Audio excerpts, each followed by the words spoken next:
जिन्होंने अपनी जान हथेली पर लेके आजादी की लड़ाई लड़ी। मैं पंडित नेहरू को सलाम करना चाहता हूं उस मंच से, जो देश के पहले प्रधानमंत्री बने, कि बाबा साहब जैसे व्यक्ति को संविधान बनाने के अध्यक्ष बनाया, उस समिति के अध्यक्ष को बनाया। वो कांग्रेस के नहीं थे, लेकिन उन्होंने समझा कि भाई संविधान की परख देश दुनिया की परख, इस समाज की परख किसे है, और ये संविधान हमारे सामने आया। इसीलिए हम आपसे कहने के लिए खड़े हैं, ऐसे तमाम लोग जो तानाशाह पर विश्वास करने वाले लोग हैं, मनुस्मृति पर विश्वास करने वाले लोग हैं, मुझे लगता है कि हमारे हक और अधिकार को छीन करके आम जनों के हाथ में दे दिया। ये आरक्षण क्या है? हम तो विकास की पंक्ति में बहुत पीछे थे, हमारा तो नामो निशान नहीं था सरकारी नौकरी में। तो बाबा साहब का देन है कि हमें आरक्षण दिया, लंगड़े को बैसाखी दिया कि हम दौड़ में भाग भी ले सके, वरना कहां दिखता प्रदीप यादव, कहां दिखता हम जैसे लोग, कहां दिखता अमित शाह? जरा बताओ अपनी बात। बाबा साहब का देन है, लेकिन जो तानाशाह विचार के लोग आज उन्हें गुस्सा है, और इस गुस्से का इजहार कहीं ना कहीं वो करता है।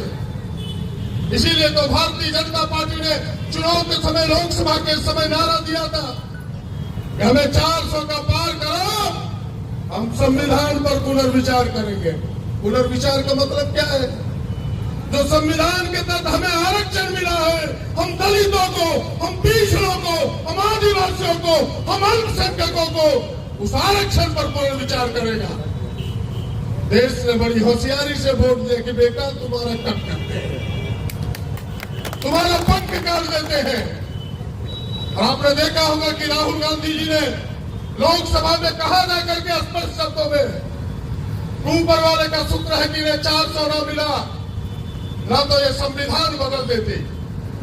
और आज असली लड़ाई संविधान बचाने की है, कांग्रेस के कंधों पर ये जिम्मेवारी है। ये तो एक लड़ाई का छोटा सा हिस्सा है, ये अपमान बाबा साहब का एक छोटा सा हिस्सा प्रगटीकरण है। ये संविधान बदलने का ही पहला कदम है। वो गरम करके लोहा को देखता है कि रिएक्शन क्या होता है। देश उबल चुका है, देश बखलाहट में है, और यही सावधान करने के लिए आपको आए हो। ऐसे भारतीय जनता पार्टी, ऐसे आरएसएस के लोगों से हमें देश को सावधान करना होगा। एक एक नारों को देते, नारों के आधार पर देश को बांटना चाहते। चुनाव के समय आपको याद होगा, यही मेला मैदान में नारा दिया जा रहा था। मैं रांची में बैठ के उस नारों को सुन रहा था। उनके टी शर्ट पर लिखा हुआ था, क्या लिखा हुआ था? बटोगे तो कटोगे। क्या लिखा हुआ था? जरा हम बहरे में जरा जोर से बोलो, क्या लिखा हुआ था? बटोगे तो कटोगे। इसके माने क्या होते हैं?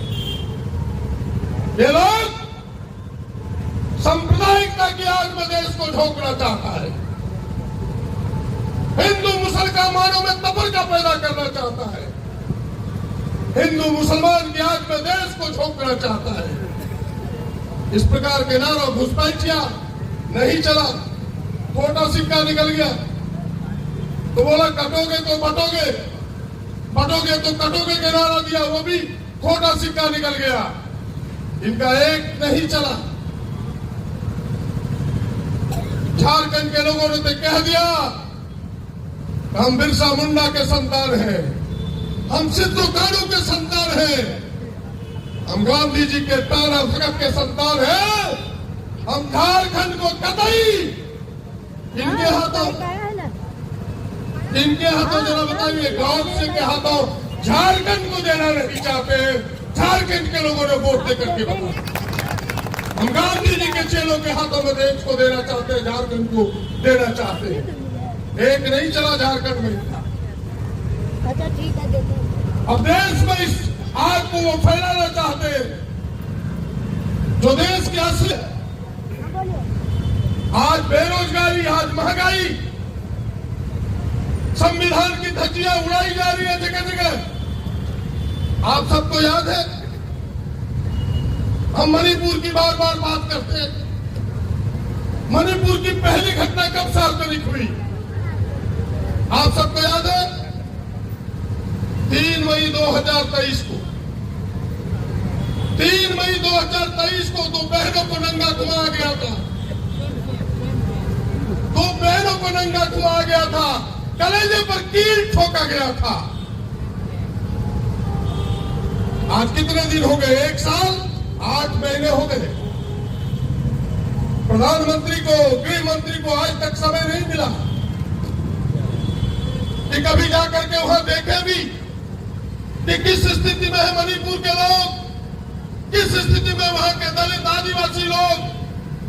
उन्हें फुर्सत नहीं मिलता, उन्हें देखने का फुर्सत नहीं है। धू धू करके मणिपुर जल रहा है, संविधान की धज्जियां उड़ाई जा रही है।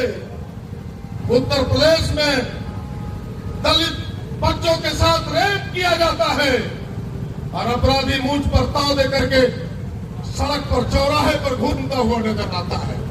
और दूसरे तरफ बुलडोजर बाबा